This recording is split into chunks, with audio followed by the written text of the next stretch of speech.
Rebecca. Chapitre 1. La malédiction du miroir. Rebecca vivait dans un petit village niché au cœur d'une forêt dense et mystérieuse.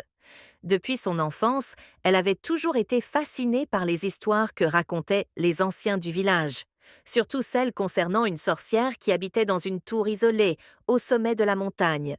Un jour, alors qu'elle explorait les bois avec curiosité, Rebecca tomba sur un miroir ancien abandonné près d'un ruisseau. Le miroir semblait étrangement vivant, comme s'il l'observait en retour. Intriguée, elle le ramassa et l'emporta chez elle, sans se douter des dangers qu'il recelait. Cette nuit-là, alors qu'elle admirait son reflet à la lumière d'une bougie, une voix grave et glaciale résonna dans sa chambre. « Qui ose troubler mon repos ?» demanda la voix. Rebecca, terrifiée, lâcha le miroir, mais celui-ci ne se brisa pas. Au contraire, il sembla absorber toute la lumière autour de lui. Le lendemain matin, Rebecca découvrit que son visage était marqué d'étranges symboles noirs. Elle comprit alors qu'elle avait libéré une malédiction vieille de plusieurs siècles. Les villageois, effrayés par son apparence, la rejetèrent et l'accusèrent d'avoir pactisé avec la sorcière. Seule une vieille femme, appelée Mathilde, accepta de l'aider. Mathilde expliqua à Rebecca que le miroir appartenait autrefois à une puissante sorcière nommée Morgana, bannie pour avoir tenté de contrôler le monde grâce à ses pouvoirs. Pour rompre la malédiction, Rebecca devrait retrouver 3 artefacts magiques disséminés à travers le royaume. Mais attention, chaque artefact était protégé par des créatures redoutables.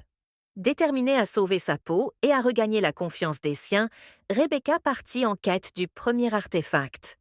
Avant de partir, Mathilde lui remit un médaillon gravé d'un pentacle. « Il te guidera lorsque tout semble perdu », lui dit-elle. Rebecca ressentit un mélange d'excitation et de peur. Elle savait que son destin venait de changer à jamais.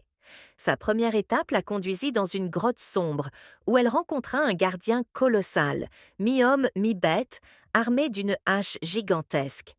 Après une lutte épique, elle réussit à le vaincre grâce à sa ruse, plutôt que par la force brute. Dans la grotte, elle trouva le premier artefact, une pierre lumineuse qui pulsait doucement. Cependant, en touchant la pierre, Rebecca sentit une énergie étrange parcourir son corps. Une vision fugace lui apparut, une silhouette encapuchonnée se tenant devant un portail obscur. La voix froide murmura encore « Tu n'es pas prête ?» Rebecca secoua la tête, incertaine de ce que cela signifiait, mais elle savait qu'elle devait continuer.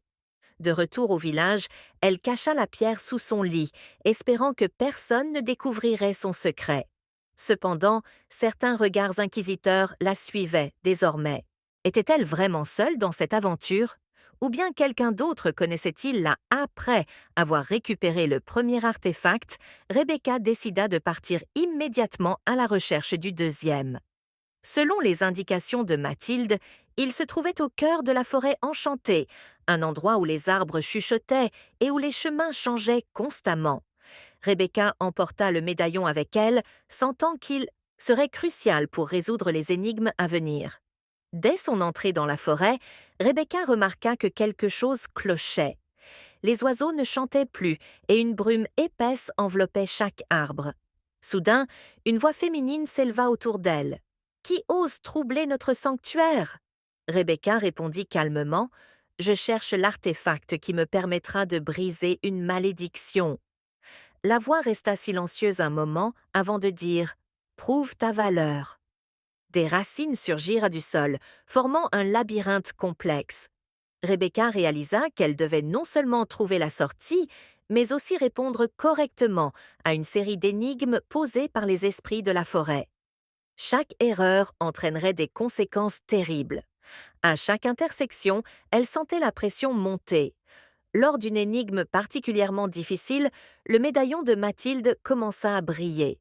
Une carte mentale apparut dans son esprit, lui indiquant le chemin à suivre. Grâce à cela, elle réussit à atteindre le centre du labyrinthe, où elle découvrit une clairière illuminée par une cascade magique. Là, flottait le deuxième artefact, une plume dorée scintillante.